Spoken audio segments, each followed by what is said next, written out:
उनसे मिलने आया है। राजा जनक के पास द्वारपाल गए हैं। बताए कि एक पुरुष आया है जो आपको पूछ रहा है और कह रहा है कि आपसे बात करनी है, आपसे परीक्षण करवाना है।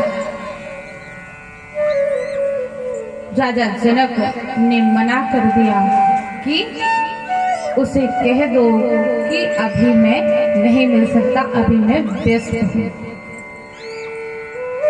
सुखदेव जी इंतजार कर रहे हैं। सुबह से शाम बीत गई, शाम से रात हो गई, रात से दूसरा दिन आ गया, लेकिन अभी भी सुखदेव जी के चेहरे पे जरा भी सिकन नहीं आई कि एक व्यक्ति ने हमें रोक रखा है। और यहाँ हम आपको छोटी छोटी बात पर क्रोध आ जाता है। जरा सी भी बात आपके मन की ना हुई तो क्रोध आ जाता है। बैंक की लाइन में लगना पड़े तो क्रोध आ जाता है कि कितनी लंबी लाइन है, कब आएगा हमारा नंबर। लेकिन भला सुखदेव जी को देखिए, सुखदेव जी ने कितने दिन इंतजार किए, लेकिन उनके चेहरे पे जरा भी शिकन नहीं आई। और हम आप छोटी छोटी बात पर क्रोध करने लगते हैं। यहाँ से सुखदेव जी के धैर्य का परीक्षण हुआ, उनके क्रोध का परीक्षण हुआ कि उन्हें क्रोध लेश मात्र का नहीं है, धैर्य उनमें कूट कूट कर भरा हुआ है। अब जनक जी ने उन्हें अंदर बुलाया है, अंदर खूब उनकी स्वागत सत्कार की व्यवस्था की है, लेकिन सुखदेव जी को उससे कोई मतलब नहीं है। भोजन पान की व्यवस्था कराई है, लेकिन सुखदेव जी प्रणाम करते हैं अन्य देवता का, लेकिन उसे ग्रहण नहीं करते। वे बार बार यही कहते हैं, वे बार बार यही कहते हैं कि आप मुझे परीक्षण, आप मेरा परीक्षण कर लीजिए, मुझे मेरे पिता के पास जाना है, मुझे कथा सुननी है। सुखदेव जी के इस भाव से भी राजा जनक को यह पता चल गया कि इनमें जरा सी भी मतलब इन्हें भूखा रहने की भी आदत है, इन्हें ऐश आराम से कोई मतलब नहीं है। अब राजा जनक ने तीसरी व्यवस्था कराई है कि कई स्त्रियां वहां पर सुंदर सुंदर स्त्रियां हैं, कोई सुखदेव जी को पंखा जा रही है, कोई उनके पैर दबा रही है, कोई उन्हें भोजन परोसने की चेष्टा कर रही है, उन्हें मनाने की चेष्टा कर रही है, लेकिन फिर भी सुखदेव जी के मन में लेश मात्र का परिवर्तन नहीं हुआ। वे बार बार यही कहते हैं कि जनक जी, आप पहले मुझे प्रमाण पत्र दे दीजिए कि मेरा परीक्षण कर लीजिए कि मैं कथा सुनने के योग्य हूँ, मुझे मेरे पिता से कथा सुननी है। अब राजा जनक जी यह भी जान गए कि जो सब सारे तपों को बिगाड़ने वाला है काम, यह भी श्री सुखदेव जी में नहीं है। हर तप को भंग करने की क्षमता है काम में। काम हो चाहे किसी भी प्रकार का काम हो, किसी भी प्रकार की कामना हो, यह हर तपस्या को भंग करने में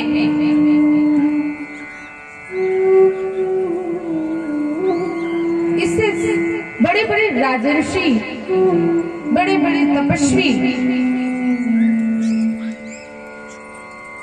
विश्वामित्र जैसे तपस्वी की एक वैश्या, एक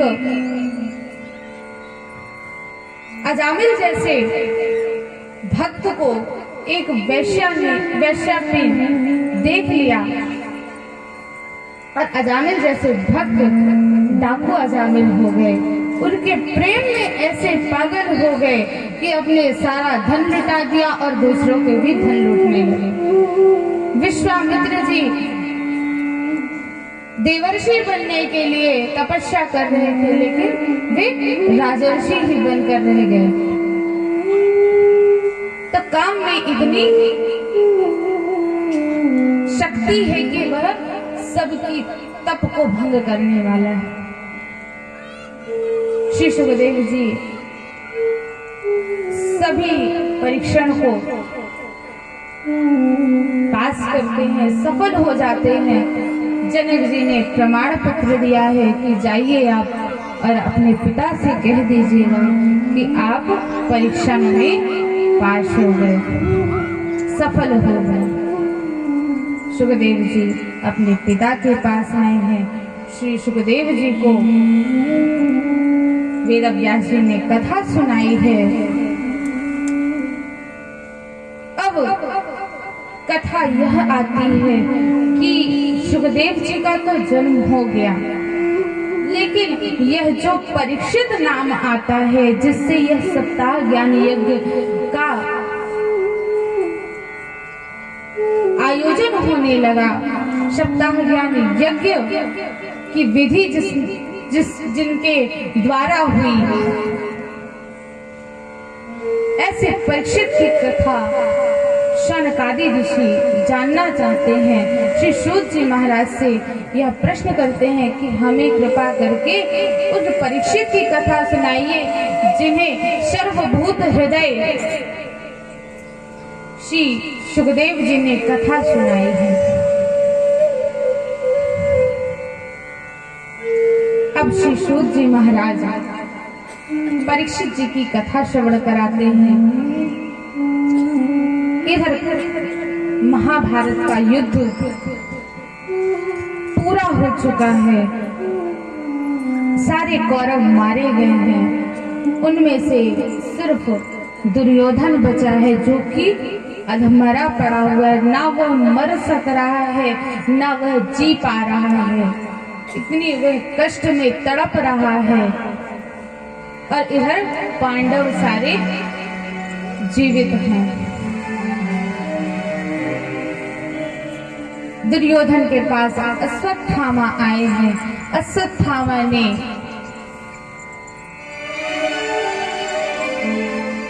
अपने मित्र के सहयोग की बात कही है कि हे मित्र, तुम्हारी आखिरी इच्छा क्या है? दुर्योधन कहते हैं कि भला बताओ, मेरे 100 भाई, मेरे 99 भाई थे, मुझे मिलाकर हम 100 थे और हमने उन 5 पांडवों में 1 पांडवों का कुछ भी नहीं बिगाड़ा और वे पांडव सारे जीत गए। मुझे कुछ नहीं चाहिए, सिर्फ मुझे मेरे भाइयों के मरने का, मेरे भाइयों के मृत्यु का बदला चाहिए। दुर्योधन शोध में चल रहा है। अब अश्वत्थामा ने दुर्योधन को यह वचन दिया है कि मैं उन 5 पांडवों के सिर लाकर तुम्हें दूंगा। अश्वत्थामा पांडवों के शिविर में पहुंचा है। ठाकुर जी ने ऐसी लीला की है कि वे 5 पांडव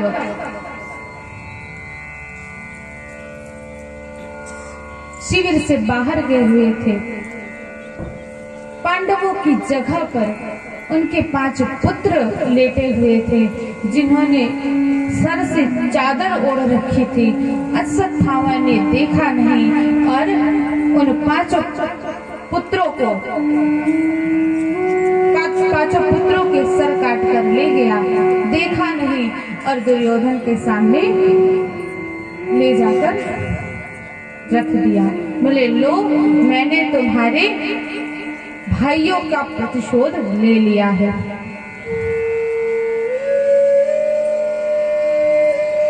जैसे ही दुर्योधन ने चादर उठाई है, चादर को दूर किया है, उसने देखा कि ये पांडव नहीं, पांडव के पुत्र हैं।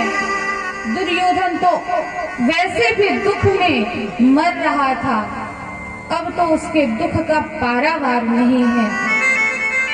अब वह इतने दुख में आ गया कि भला बताओ, मेरे भाइयों में से तो कोई बचा नहीं, लेकिन अब पांडवों के बाद जो मेरे कुल में मुझे पानी देने वाला होता, मेरे पितरों को पानी देने वाला होता, उसे भी अश्वत्थामा ने मार दिया।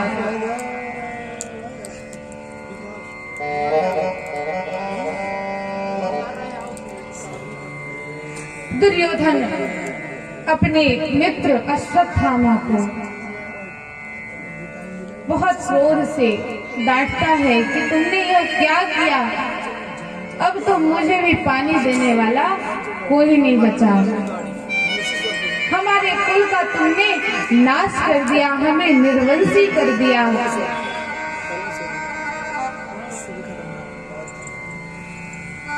दुर्योधन इसी ग्लानि से कि मैंने कहां से पांचों पांडवों के सर काटने को कह दिया और कहां से यह पांचों पांडवों के पुत्रों को अश्वत्थामा ने मार डाला।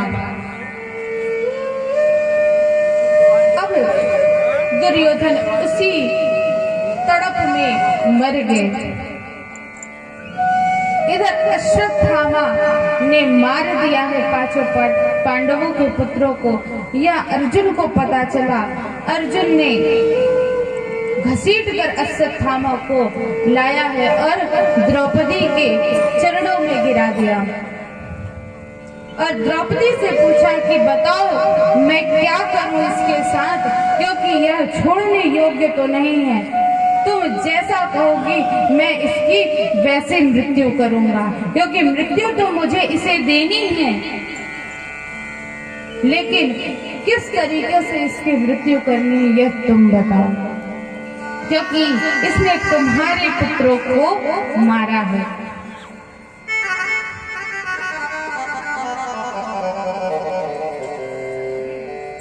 द्रौपदी जैसे ही इतने कष्ट में है, उसके 5 पुत्रों की मृत्यु हो गई है। द्रौपदी कहती है कि हे पतिदेव, आपका कहना तो उचित है कि इन्होंने मेरे पुत्रों को मारा है, तो इन्हें छोड़ने लायक नहीं है, लेकिन भला बताइए मैं भी तो एक माँ हूँ ना, और मैं एक माँ होकर दूसरी माँ का वात्सल्य भरा पुत्र, मैं एक माँ से उसका पुत्र कैसे दूर कर सकती हूँ? कृपा करके इसे छोड़ दीजिए। अर्जुन ने ऐसा सुना, कहा कि कैसे छोड़ दे, इसने हमारे 5 पुत्रों को मार डाला है, ये छोड़ने योग्य नहीं है। कि ब्रह्म बंधुर न हंतव्य आतता ही बधानहा, बच्चों को मारने वाला वध के योग्य है, आतताई है, उसे छोड़ने योग्य नहीं है, और तुम कहती हो कि मैं छोड़ दूं? सभी में विचार विमर्श चल रहा था। वहीं पर हमारे श्री ठाकुर जी थे। ठाकुर जी से अर्जुन ने पूछा कि हम ऐसा क्या करें कि हमारे पुत्र तो वापस नहीं आएंगे, लेकिन इसे सबक किस तरीके से सिखाया जाए कि अगली बार कोई भी व्यक्ति प्रतिशोध की ज्वाला में इतना अंधा ना हो जाए कि उसे उसकी सोच समझने की भावावेश में इतना ना हो जाए कि उसकी सोचने समझने की स्थिति ही खत्म हो जाए। ठाकुर जी ने कहा कि बात तो सही है, बच्चों को मारने वाले को छोड़ना नहीं चाहिए और ब्राह्मण को मारना नहीं चाहिए। ठाकुर जी की यह बात सुनकर अर्जुन कहते हैं कि ये क्या कह रहे हैं महाराज, आप एक और यह कह रहे हैं कि ब्राह्मण को मारना नहीं चाहिए और दूसरी ओर यह कहते हैं कि बच्चे को मारने वाले को छोड़ना नहीं चाहिए, तो ऐसा क्या करें। वहीं पर सभी के विचार विमर्श चल रहे थे। निष्कर्ष यह निकला कि ब्राह्मण का सबसे बड़ा उसके लिए अपमान यह है कि उसका अपमान कर दिया जाए, उसे दंडित करने की कोई आवश्यकता नहीं, बस उसे अपमान कर दिया जाए, उसके लिए मृत्यु के समान है। अश्वत्थामा को दंड में अपमान दिया गया, उसके माथे पर जो मणि लगी हुई थी उसे निकाल लिया गया, उसकी जो शिखा थी उसे काट दी गई, उसकी मूंछों को काट दिया गया और उसकी जो सूत्र था उसे निकाल दिया गया, उसकी ब्राह्मणत्व को छीन लिया गया। यह उसके लिए मृत्यु के समान हुआ। अब अश्वत्थामा अर्जुन का यह कृपा नहीं सोच रहा है कि इसने मेरे प्राण छोड़ दिए, अभी भी वह प्रतिशोध की ज्वाला में धड़क रहा है। अश्वत्थामा इतना प्रतिशोध में आतुर है कि उसकी सोचने समझने की सारी शक्ति खत्म हो चुकी है कि वह कर क्या रहा है। अश्वत्थामा ने ब्रह्मास्त्र चलाया और उसके मन में यह बात तो थी ही कि अभी भी इनके वंश में एक व्यक्ति है जो इस वंश को आगे चला सकता है, जो कि उत्तरा के गर्भ में है, अभिमन्यु का पुत्र है। अश्वत्थामा ने ब्रह्मास्त्र चलाया है। उत्तरा ने अपनी ओर आग के गोले को आते हुए देखा। उत्तरा दौड़ी दौड़ी हुई ठाकुर जी के पास गई है और ठाकुर जी से कहती है कि पाहि पाहि महायोगिन देव देव जगत्पति नान्यं तद भयं पश्ये यत्र मृत्यु परस्परम। हे ठाकुर जी, आपने तो मेरी सास की रक्षा की है। भरी सभा में जब मेरी सास के साथ कोई नहीं था तब आपने मेरी सास की लज्जा रखी, मेरी सास की मर्यादा रखी, उनकी रक्षा की। कृपा करके आप मेरी रक्षा कीजिए। मुझे अपने प्राण की कोई भी मुझे अपने प्राण से मोह नहीं है, कोई चिंता नहीं। मुझे चिंता है तो इस कुल की है, क्योंकि यह अंतिम कुल दीपक है हमारे वंश का। अगर इसे कुछ हो गया तो हमारा वंश खत्म हो जाएगा, तो कृपा करके इसे बचा लीजिए। ठाकुर जी एक ओर से उत्तरा के सर पर हाथ रखकर उसे यह दिलासा दे रहे हैं कि मैं तुम्हारी रक्षा कर रहा हूँ, तुम्हें कुछ नहीं होने दूंगा। और दूसरी ओर ठाकुर जी उत्तरा के गर्भ में सूक्ष्म रूप से प्रवेश करते हैं और उस ब्रह्मास्त्र को नष्ट कर देते हैं। इस प्रकार से ठाकुर जी ने उत्तरा के गर्भ को बचाया है, जो कि आगे चलकर समय आने पर पुत्र उत्पन्न हुआ जिसका नाम विष्णुरात रखा गया। विष्णुरात अर्थात जिसकी रक्षा भगवान ने गर्भ में की हो उसे विष्णुरात कहा गया। परीक्षित नाम उनका इस प्रकार पड़ा कि जब उनका जन्म हुआ तो वे पालती मोड़कर बैठ गए और उस परम तत्व को देख रहे हैं, उस ठाकुर जी को ढूंढ रहे हैं जो जिन्होंने गर्भ में उनकी रक्षा की थी। ठाकुर जी को देख रहे हैं लेकिन ठाकुर जी कहीं नजर नहीं आ रहे क्योंकि ठाकुर जी जा चुके हैं। इसलिए वे सभी के मुख का परीक्षण कर रहे हैं, इसलिए उनका नाम रखाया गया परीक्षित। अब परीक्षित बड़े हुए, इधर भगवान द्वारिका चले गए हैं, साथ में अर्जुन गए हैं। अर्जुन कई वर्ष बीत गए, अर्जुन वापस नहीं आए और वापस आए हैं तो उनके चेहरे पर बहुत मलिनता है, चेहरे पर बड़ी ग्लानि है, कुंठा है, वे प्रसन्न नहीं दिख रहे हैं। युधिष्ठिर जी ने देखा तो कहा कि भाई अर्जुन ऐसा क्या हो गया, तुम्हारे चेहरे पर प्रसन्नता क्यों नहीं दिख रही है? कहीं तुमसे कोई अपराध तो नहीं बन गया, कोई ऐसा अपराध जिसके ग्लानि में तुम उभर नहीं पा रहे हो, तुमसे कोई अपराध तो नहीं बन गया?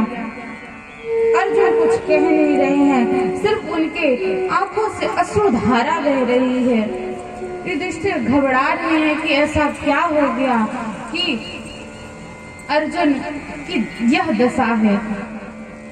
अर्जुन ने अपने मन को स्थिर किया और ठाकुर जी का संदेश बताया है। युधिष्ठिर जी ने जब जाना कि ठाकुर जी अब लीला संवरण करके जा चुके हैं, युधिष्ठिर को बहुत दुख हुआ। अब उन्होंने भी यह सोचा कि अब हमारा कुल दीपक आ गया है, वह अब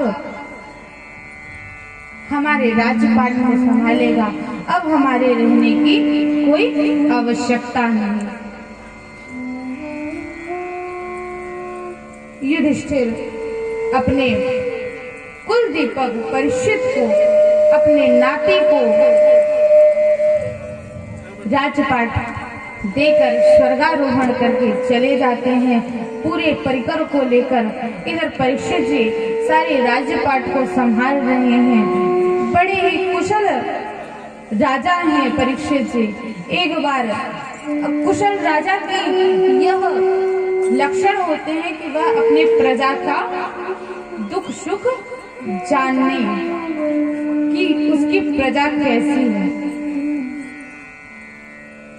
परीक्षित अपनी प्रजा का दुख सुख जानने के लिए भेष बदलकर भ्रमण करते हैं। भ्रमण करते करते वे एक ऐसी जगह पर पहुंचते हैं जहां एक बैल खड़ा हुआ है, जो कि एक पैर से खड़ा है, उसके 3 पैर कट चुके हैं और जो चौथा पैर है उसे भी एक काला सा पुरुष, एक ऐसा पुरुष जो दिखने में भी कुरूप है, ऐसा पुरुष हाथ में खड्ग लिए खड़ा है और उसे भी काटने जा रहा है। गैया मैया रुदन कर रही हैं, लेकिन वह उनकी नहीं सुन रहा है। परीक्षित ने जब यह देखा, परीक्षित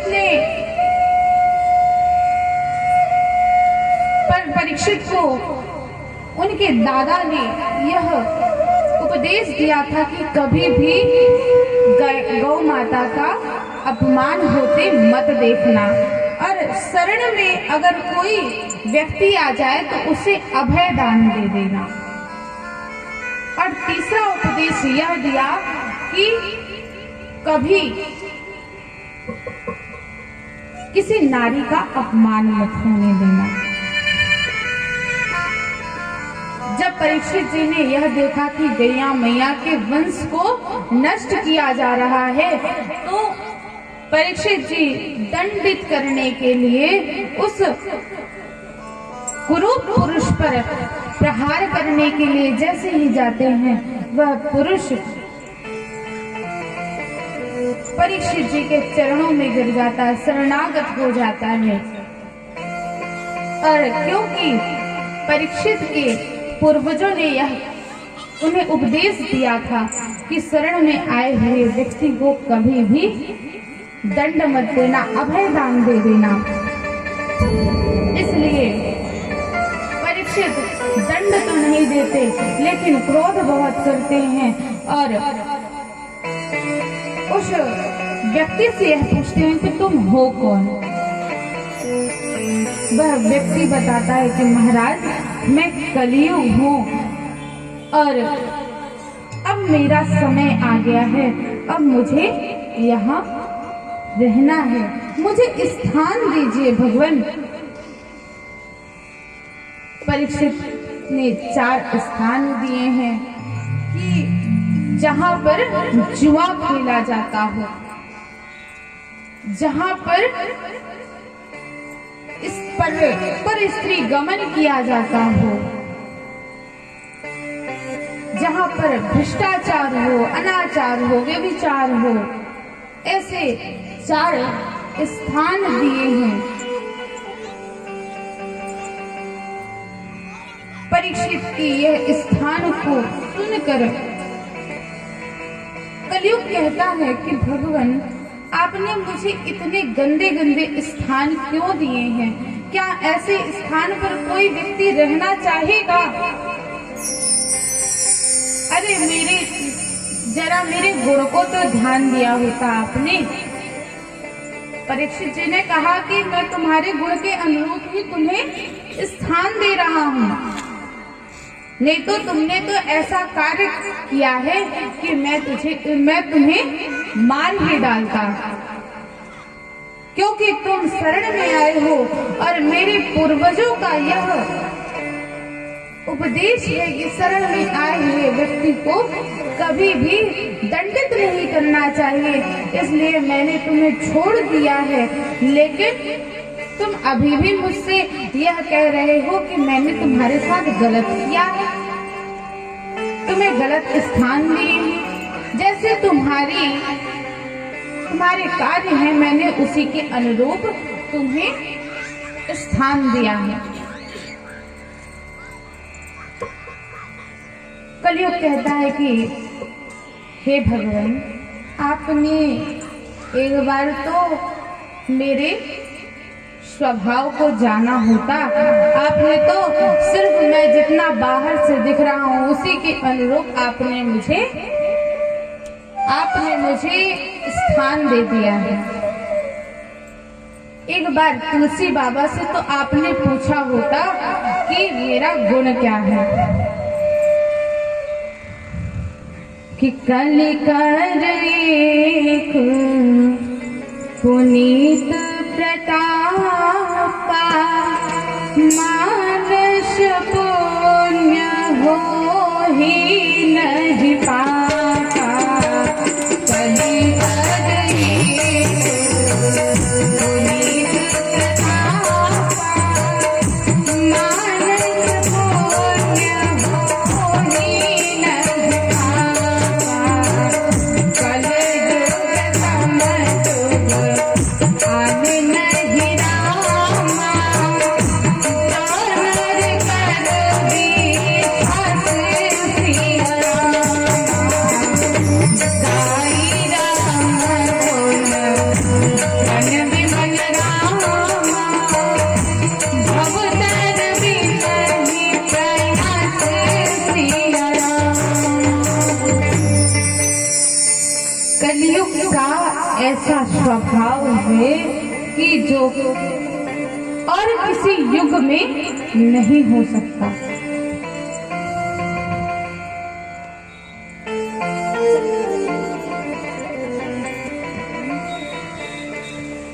जो अन्य युगों में होता है उससे कहीं ज्यादा कलयुग का प्रताप है। तुलसी बाबा कहते हैं कि कृतयुग तेता द्वापर पूजा मखर जो गति हुई सो कलि हरि नाम वही लो। कृतयुग में यानी कि सतयुग में जो नहीं हो सकता है, त्रेता में जो नहीं हो सकता है, द्वापर में जो नहीं हो सकता, ऐसी क्षमता कलियुग में है। कि कृतयुग सब जो विज्ञानी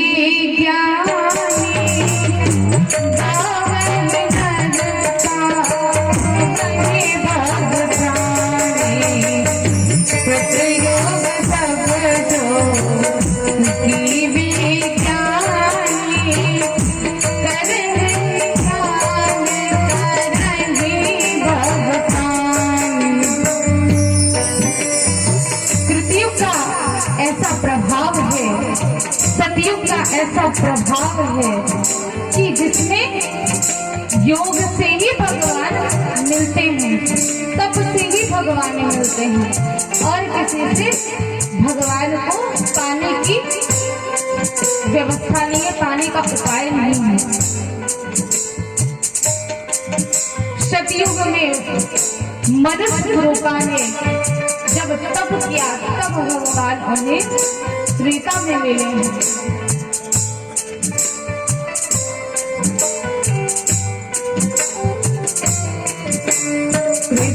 युग सब जो विज्ञानी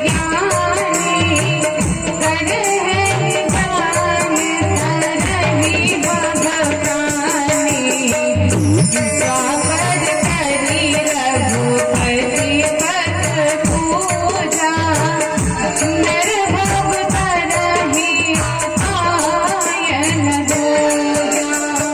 और द्वापर में कैसे कठोर पूजा करो, 650 550 राजसोपचार, सब कहीं जाकर भगवान मिलते हैं। उसमें भी बहुत कठिन बात है। आज हम आपको घी के दीपक जलाने पड़े 9 दिन तो हमें कष्ट होता है कि कितने पैसे लग रहे हैं, लेकिन द्वापर का यह उपाय है भगवान के पाने के लिए। और त्रेता भी क्या है? कृतयुग सब जो विज्ञानी करे जान तरहि भगवानी, द्वापर करी रघुपति पति पूजा, निर्भव तरहि आयन दूजा। त्रेता विविध यज्ञ नहीं करही, प्रभु ही समर्पि कर्मा भगत रही। त्रेता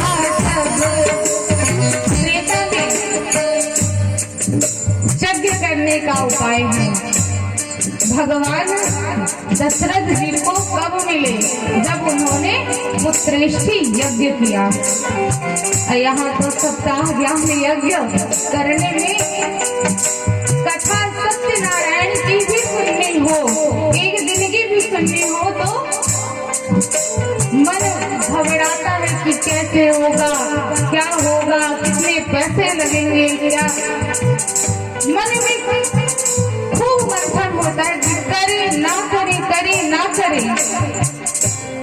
यज्ञ की भी किसी में आज क्षमता नहीं है, और जो कर रहे हैं वे बहुत धन्य हैं। तो त्रेता का भी उपाय आज कलयुग में करने लायक नहीं है। तो ये तीनों युग में जो जो कार्य है वे करने बड़े कठिन हैं। तप भी आज किसी से नहीं हो सकता। एकादशी का व्रत तक तो किसी से होता नहीं है, तो तप क्या खास करके। यज्ञ किसी से हो नहीं सकता, पूजा करते नहीं है। 4 अगरबत्ती दिखानी हो तो उसमें भी कहते हैं कि उसे भी इतना भार बनाकर रखे रहते हैं कि लगता है कि कितनी बड़ी उन पर पहाड़ टूट रहा हो। लेकिन कलयुग में सबसे आसान काम है। भाय को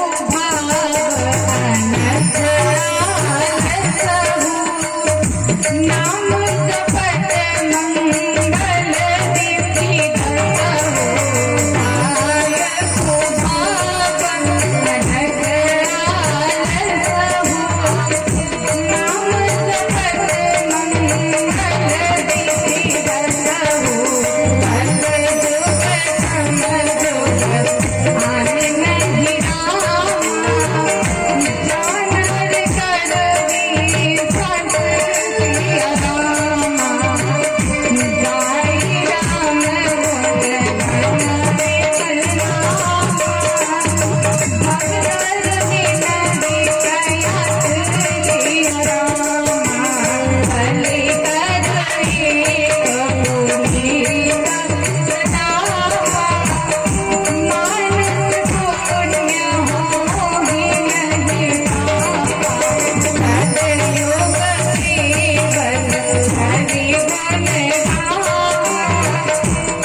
कलयुग समयुग आन नहीं, जो नर कर विश्वास।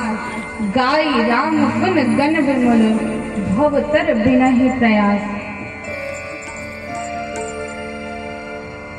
कलयुग के समान कोई युग नहीं है, क्योंकि सभी युगों में, सतयुग त्रेता द्वापर में आपको कुछ ना कुछ करना ही पड़ता है। लेकिन कलयुग का ऐसा स्वभाव है कि कलयुग का ऐसा स्वभाव है कि वह श्री राम नाम संकीर्तन, श्री ठाकुर नाम संकीर्तन और जो भी जिसके इष्ट हों उनके संकीर्तन से ही ठाकुर जी मिल जाते हैं। बड़ा ही आसान है ठाकुर जी को पाने का कलयुग में। लेकिन एक बार करे तो सही, यहाँ तो दिक्कत यह है कि करता कोई नहीं है। यह विश्वास ही नहीं है कि ठाकुर आएंगे।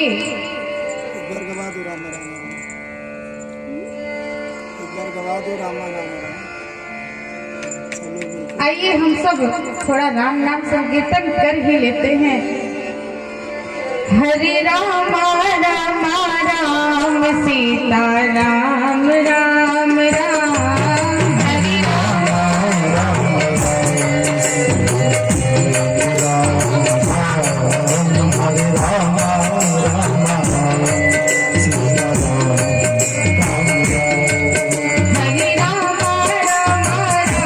सीता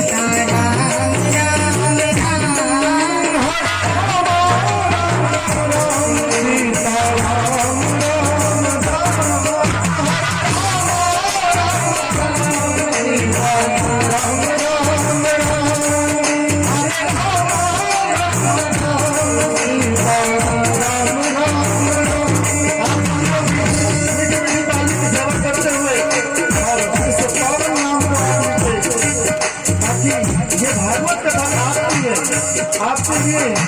इसलिए इसका अधिक से अधिक लाभ तब होगा जब भगवान नाम जितना आपके मुख से निकले। मिलकर गाइए।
बोलिए भक्तवत्सल भगवान की। तो कलयुग का ऐसा प्रभाव है कि सिर्फ राम नाम संकीर्तन, सिर्फ श्याम नाम संकीर्तन से ही ठाकुर जी के मिलने का उपाय है। और सबसे बड़ा गुण कलयुग का यह है कि और युगों में सतयुग, त्रेता और द्वापर जैसे युग में अगर मन में सोच लिया कि इसका ऐसा बुरा हो जाए तो वह बुरा हो जाया करता था, क्योंकि उस समय के लोग तप किए होते थे, सिद्धि रहती थी उनके पास, और सिद्धि होने के कारण मन में सोचा हुआ पाप भी लग जाया करता था। लेकिन कलयुग में ऐसा है कि मन का सोचा हुआ पाप नहीं लगता, लेकिन मन का सोचा हुआ पुण्य जरूर लग जाता है। वो कैसे? आपने सोचा कि कुछ अच्छा हम करें और आपको उसका रिजल्ट तुरंत मिल जाता है। यह हम आपने देखा है। यह जब व्यवस्था की गई है, सप्ताह ज्ञान यज्ञ का आयोजन किया गया, हमारे मन में बड़ा ही डर था कि कैसे होगा, क्या करेंगे। हमारे पिताजी बहुत घबरा रहे थे कि क्या कर पाएंगे, कहीं हो पाएगा भी कि नहीं हो पाएगा। और बीच में तो पहले दिन की कथा के प्रारंभ के एक दिन पहले ही पानी बरसने लगा तो मन और घबराने लगा, क्योंकि विघ्न बाधाएं आती हैं। आप अच्छा कार्य करोगे तो विघ्न बाधाएं जरूर आती हैं। जब पानी गिरने लगा तो पिताजी के मन में बहुत घबराहट आई कि कैसे होगा कार्यक्रम? कहीं कार्यक्रम हमें रोकना तो नहीं पड़ेगा, स्थगित तो नहीं करना पड़ेगा। लेकिन ठाकुर जी की ऐसी कृपा हो गई कि पहले दिन की कथा भी हो गई, आज दूसरे दिन की कथा गंगा बह रही है। और ऐसे ही ठाकुर जी कृपा बनाए रखे कि यह सप्ताह ज्ञान यज्ञ का आयोजन पूरा हो जाए। और मन में आपने अगर एक बार अच्छा काम करने का ठान लिया तो ठाकुर भी सहाय होते हैं। यह हमने प्रत्यक्ष प्रमाणित रूप से देखा है। एक बार मन में सोचो तो सही कि भगवान आते हैं, विश्वास रखो तो सही। भगवान को आपसे चाहिए कुछ नहीं, भगवान कुछ नहीं कहते कि आप हमें दो, बस इतना है कि भगवान को अगर समर्पित करके दोगे, भगवान दोगे तो उससे कुछ नहीं, क्योंकि उन्हीं का दिया हुआ सब है।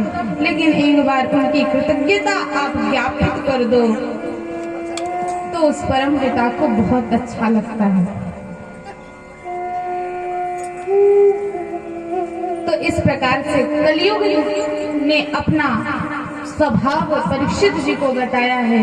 और परीक्षित जी ने जब यह सुना कि कलिकर एक पुनीत प्रतापा, मानस पुण्य हो ही नहीं पापा, कलियुग में सोचा गया पाप नहीं लगता।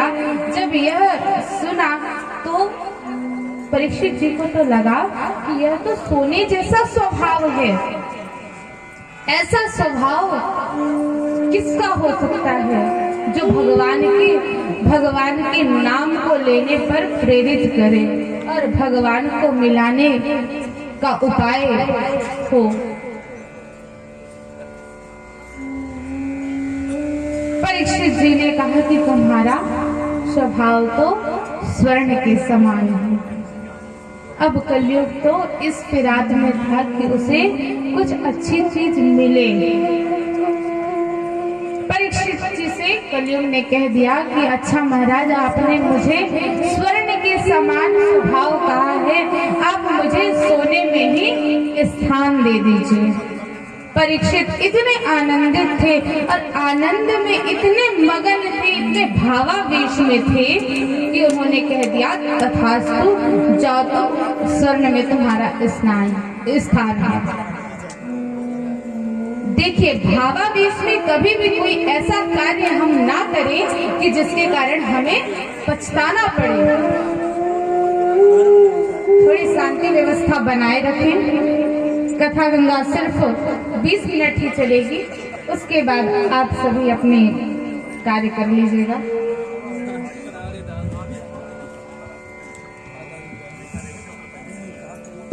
परीक्षित जी ने कलियुग को स्वर्ण में स्थान दिया है। परीक्षित जी थोड़ा आगे निकले, स्वर्ण में स्थान देते ही वह कलियुग सूक्ष्म रूप से परीक्षित जी के सर पर सवार हो गया, मुकुट पर सवार हो गया। देखिए, कलियुग किसी पर सवार नहीं होता।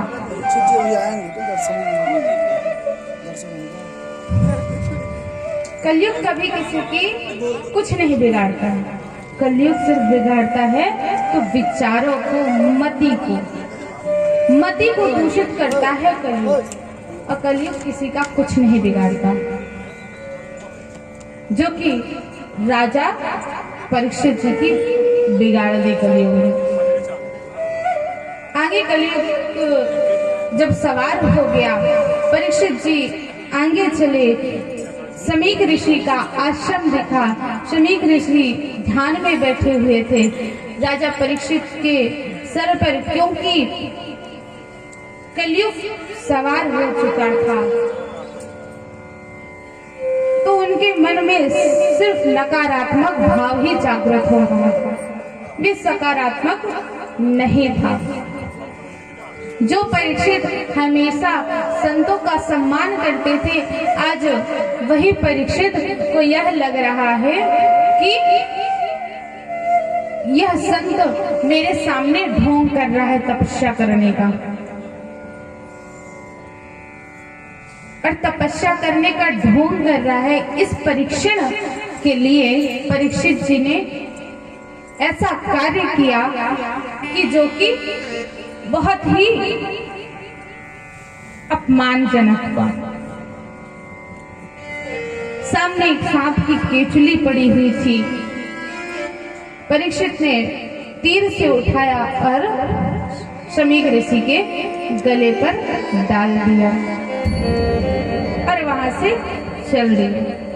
इधर जब शमीक ऋषि के शिष्य आए, उन्होंने देखा कि उनके साथ ऐसा हुआ है। शिष्य ने जाकर शमीक ऋषि के पुत्रों को बताया।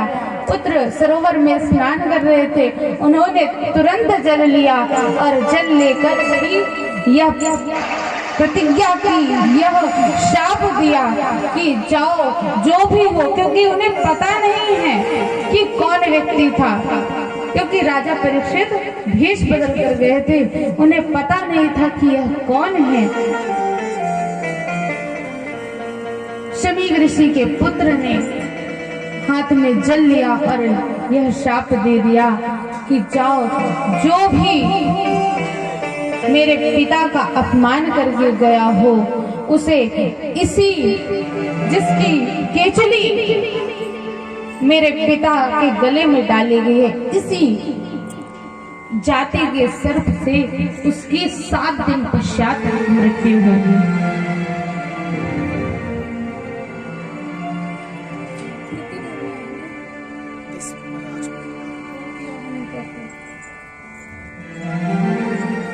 शमीक ऋषि के पुत्र ने श्राप दे दिया।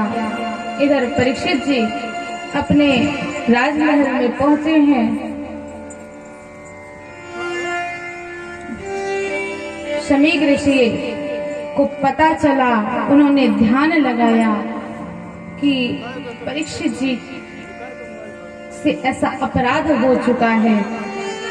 शमीक ऋषि ने तुरंत अपने शिष्यों को यह बात बताकर भेजा है कि आप परीक्षित को यह बता दीजिएगा कि वे इस 7 दिन में कुछ ऐसा उपाय कर ले कि इस सांप से उनकी मुक्ति हो जाए। परीक्षित जी को यह भान हुआ, जब उन्होंने मुकुट उतारा, उन्हें भान हुआ कि मुझसे बहुत बड़ा अपराध हो गया है। परीक्षित जी ने तुरंत ही अपना राजपाट छोड़ा, अपने पुत्र को दिया और गंगा तट पर चले गए। वहां पर परीक्षित जैसे राजा, जो कि चक्रवर्ती नरेश है और संतों का बहुत सम्मान करते थे, इसलिए संत भी उनसे सद्भावना रखते थे। सभी संत बिना बुलाए ही उनके पास जा रहे हैं उनके कष्ट की निवृत्ति के लिए,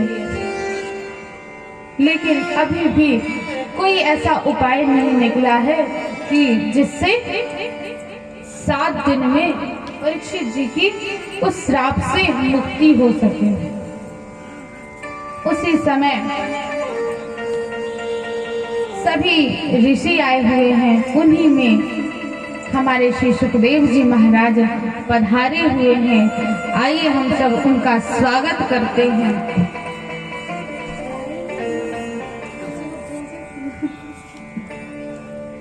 कि हरि की कथा सुनाने वाले, हरि का दर्श कराने वाले गुरुदेव आ गए, हाँ गुरुदेव आ गए। हरि की कथा सुनाने वाले, हरि की कथा बताने वाले गुरुदेव आ गए, हाँ गुरुदेव आ गए।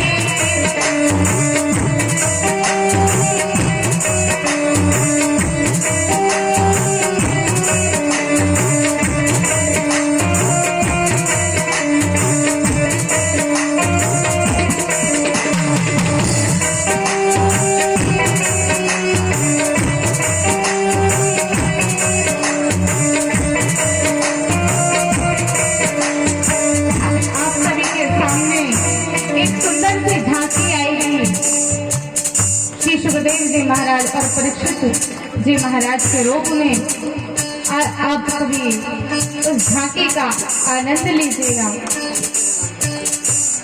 हरि की कथा सुनाने वाले, हरि की कथा बताने वाले गुरुदेव आ गए हैं, गुरुदेव आ गए। हरि की कथा सुनाने वाले, हरि की कथा बताने वाले गुरुदेव आ गए हैं, गुरुदेव आ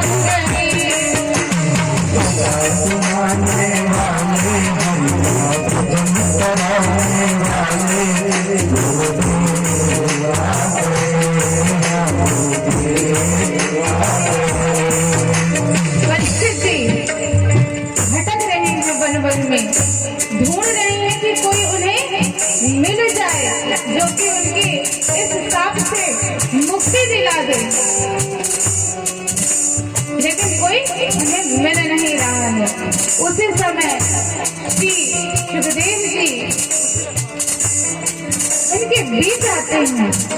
परीक्षित वन वन ढूंढ रहे हैं। हम ढूंढ रहे थे वन में, बल खो गए थे वन में। हम ढूंढ रहे थे वन में, बल खो गए थे वन में। हम ढूंढ रहे थे वन में, बल खो गए थे वन में। हो राम बताने वाले, हो राम बताने वाले गुरुदेव आ गए हैं, गुरुदेव आ गए हैं,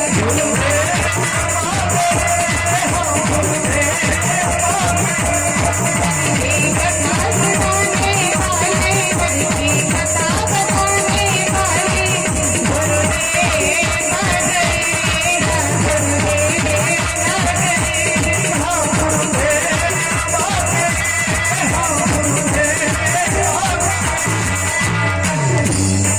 परीक्षित जी को मृत्यु का भय है। वे उस भय से निवृत्त होना चाहते हैं, लेकिन कुछ कर नहीं पा रहे हैं। हम लेकर विष का माला, जानते स्वयं के काला। हम लेकर विष का माला, जानते स्वयं के काला। हम लेकर विष का माला, जानते स्वयं के काला।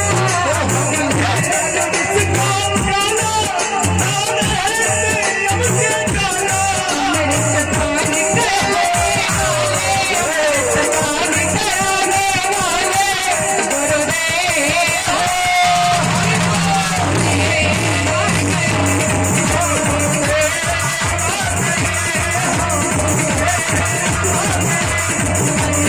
बनाने वाले, हरि की कथा बनाने वाले गुरुदेव आ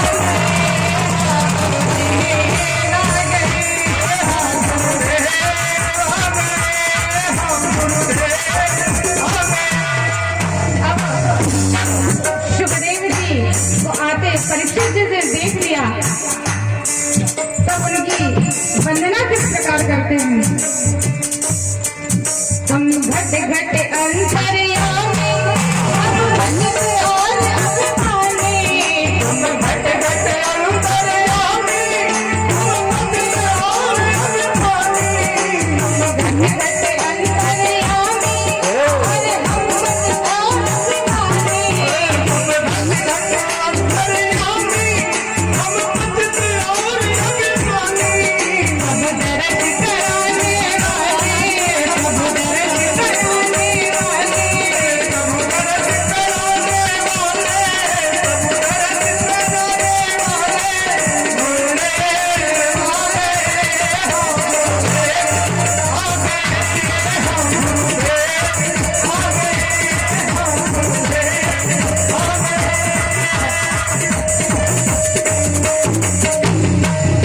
जिन भी भक्तों को सुखदेव जी का पूजन कर करना हो आप लोग कर सकते हैं। इसके बाद आरती होगी। आप लोग क्रमशः ठाकुर जी का पूजन करना चाहे, सुखदेव जी का पूजन करना चाहे आप कर सकते हैं। इसके बाद आरती होगी।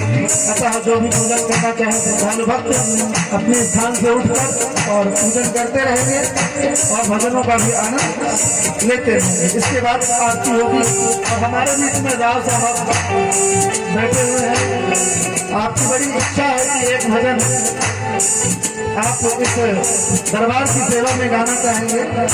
आप तैयार रहेंगे इसके बाद आरती के पहले, है ना? परीक्षित जी सुखदेव जी की वंदना कर रहे हैं कि हम तेरा पार क्या पावे, बस शीश झुकाए ही गावे। हम पार तेरा क्या पावे, बस शीश झुकाए ही गावे। हम पार तेरा क्या पावे, बस शीश झुकाए गावे। हम पार तेरा क्या पावे, बस शीश झुकाए ही गावे। हम पार तेरा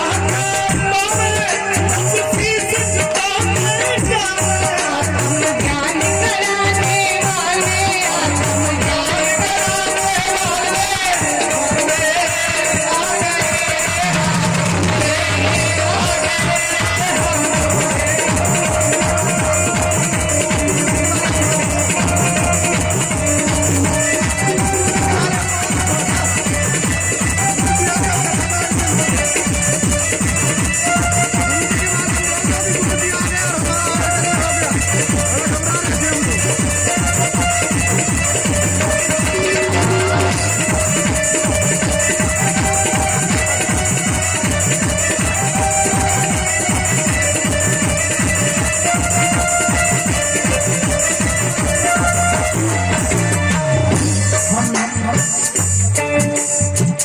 घर में सोच रहे थे, पिताजी से चर्चा हो रही थी कि कार्यक्रम करना है।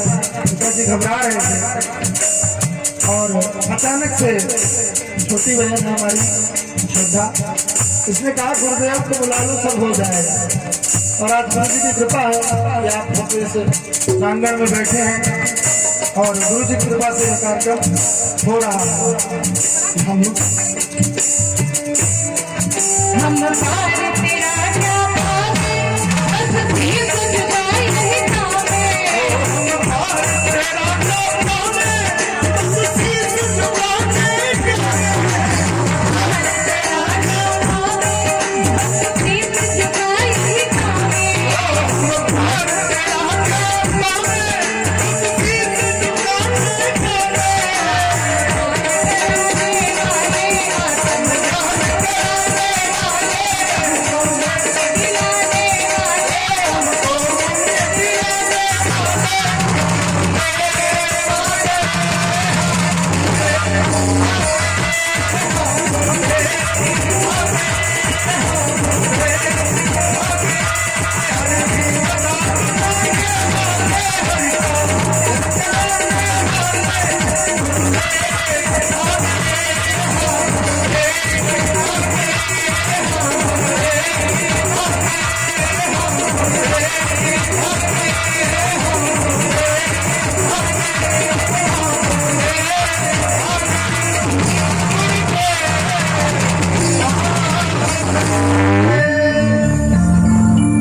बोलिए भक्तवत्सल भगवान की। श्री सुखदेव जी का आगमन होता है। कल की कथा हम सब राव श्री साहब सुखदेव आ जी जाइए, की आप अपनी सेवा दे दीजिए। इसके बाद आरती आप सभी लोग भजन का आनंद लें। अरे द्वारपाल भैया, अरे द्वारपाल। श्री सुखदेव जी का आगमन हो चुका है। कल की कथा हम आप श्री सुखदेव जी द्वारा सुनेंगे। आज की कथा हम सब शुद्ध जी द्वारा सुन रहे थे। आइए हम सब आरती का आनंद लेने से पूर्व राव साहब की सेवा ले ले और फिर आरती का आनंद लेंगे। और माइक सही माइक है। उसको तो वो वाला काला वाला दे दीजिए, माइक सही नहीं है। देना। चलिए, बोलिए ना आवाज बोलिए। हेलो वो भी ठीक है माइक, अभी ठीक है, इसको दे दो ना, हेलो हेलो हेलो अभी सही दे दो। श्री राम।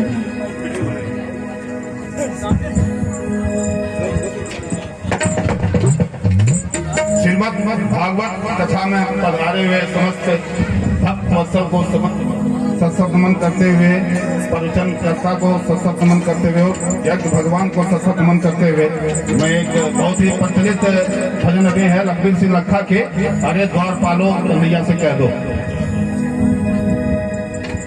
देखो देखो ये गरीबी,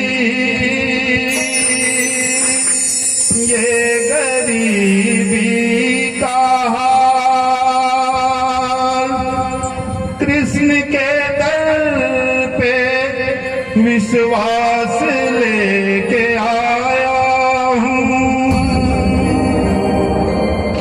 मेरे बचपन का यार है मेरा श्याम, यही सोच के मैं आस करके आया।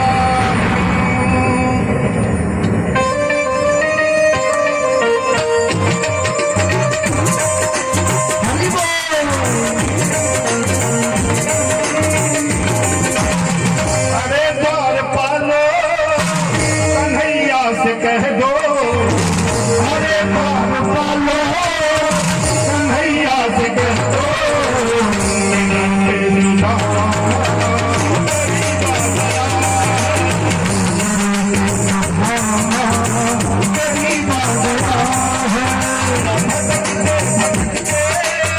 न जाने कहाँ से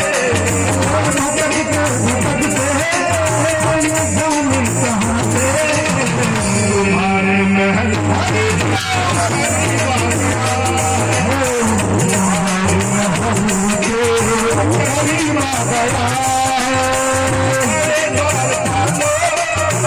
कन्हैया से कह दो, अरे द्वार पालो कन्हैया से कह दो।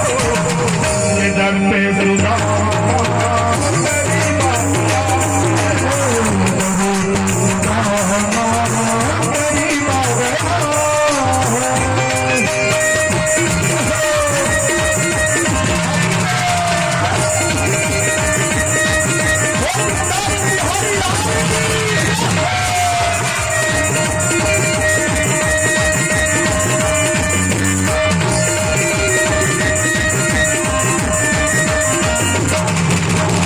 नजर पे है पगड़ी, नजर पे है धमा, बता दो कन्हैया को नाम है सुदामा। हो बता दो कन्हैया को नाम है सुदामा, बता दो कन्हैया को नाम है सुदामा।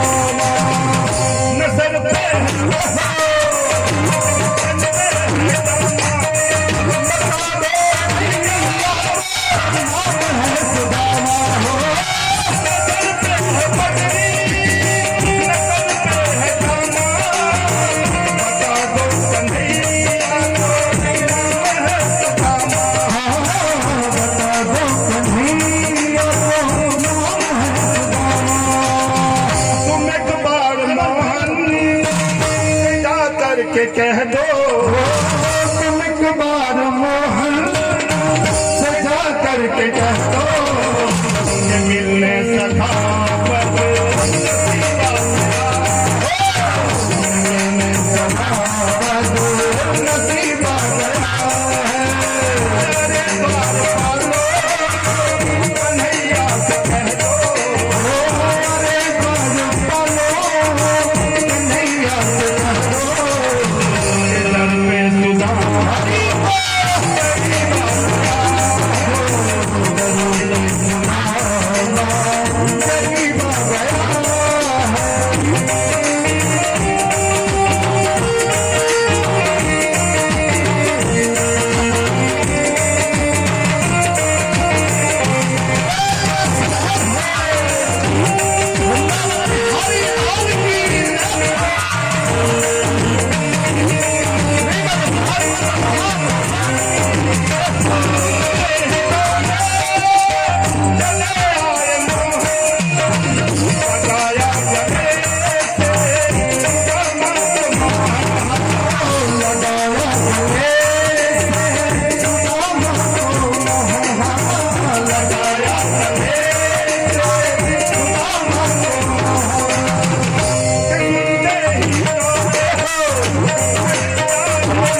अचंभा हुआ रुक्मणी को, बहुत ही अचंभा ये मेहमान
सुदामा, घबराओ प्यारे जरा तुम सुदामा, खुशी का क्षमा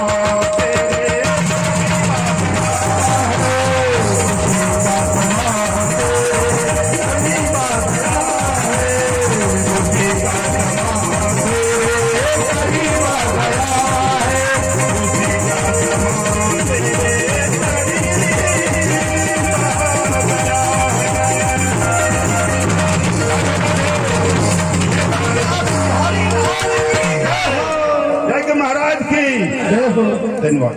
धन्यवाद सभी लोग एक बार सर के लिए, और जितने भी यहाँ भक्तजन बैठे हैं, जो भी सेवा देनी है ये भी सेवा है साहब, इसलिए जिससे जैसी सेवा बने अपनी सेवा जरूर देना है। क्यों?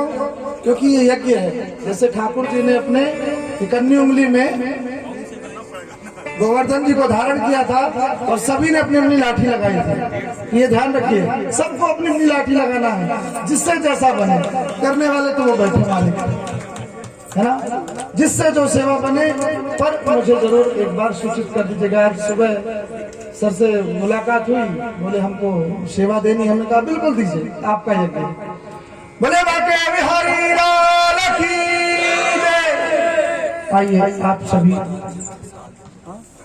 हाँ जितने भी भक्तजन है बिना प्रसाद के कोई नहीं जाएंगे। प्रसाद लेकर यहाँ से इस वाले गेट से ही आप जाते जाएंगे, ठीक है।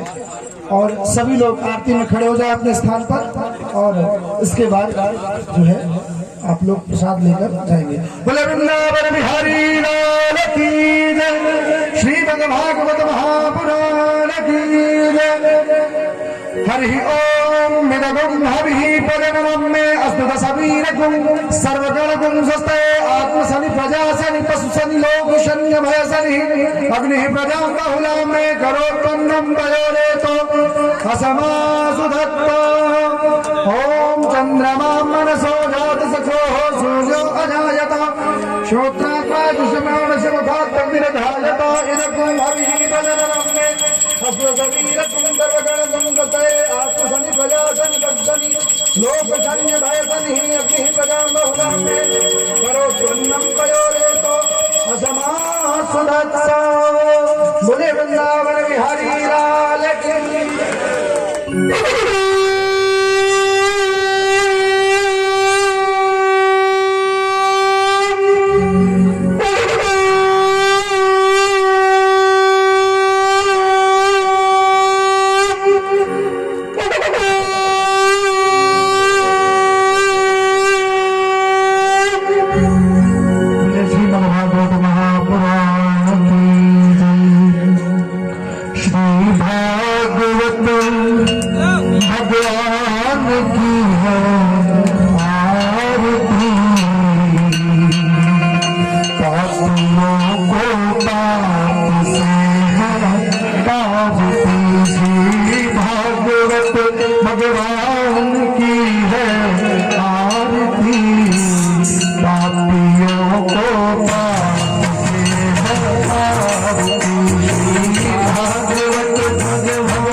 संसार सारम भुजगेंद्र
त्वमेव त्वमेव विद्यां द्रविणं त्वमेव त्वमेव शरवं मम देव देव जलेन शीतलीकरणं मा पुष्पैः देवतावन्दनं देववन्दनं मात्मकल्याणार्थे आत्माभिवन्दनं स्वचक्षुवन्दनं मारातिथ्यं समर्पयामि। ओम हरि ओम मा यज्ञेन यज्ञमय जन्त देवास्तानि धर्माणि प्रथमान्यासन्न देहनागं महिमानः सचन्द्रयत पूर्वे शाद्याः सन्ति देवाः। ओम राजाधिराजाय प्रसह्यसाहिने नमो वयं वैश्रवणाय कुर्महे समे कामान् कामकामाय मह्यं कामेश्वरो वैश्रवणो दधातु कुबेराय वैश्रवणाय महाराजाय नमः।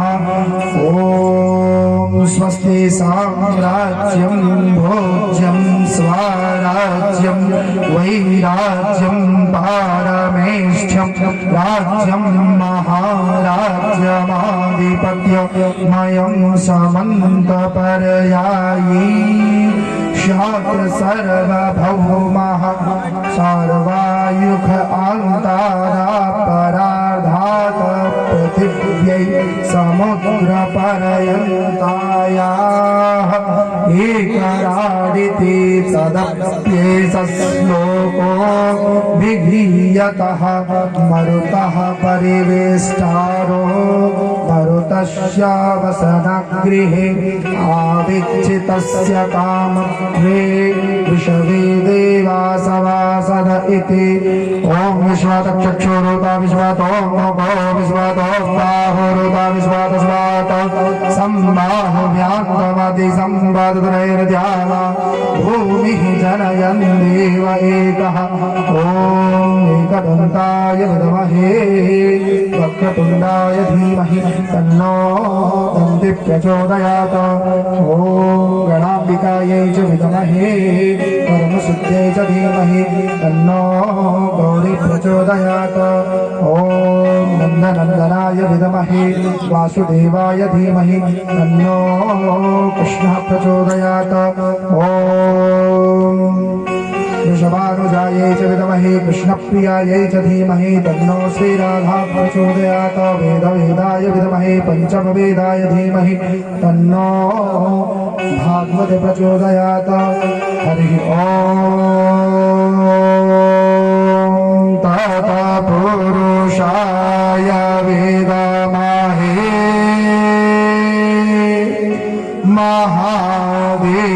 महादेवाय धीमहि तन्नो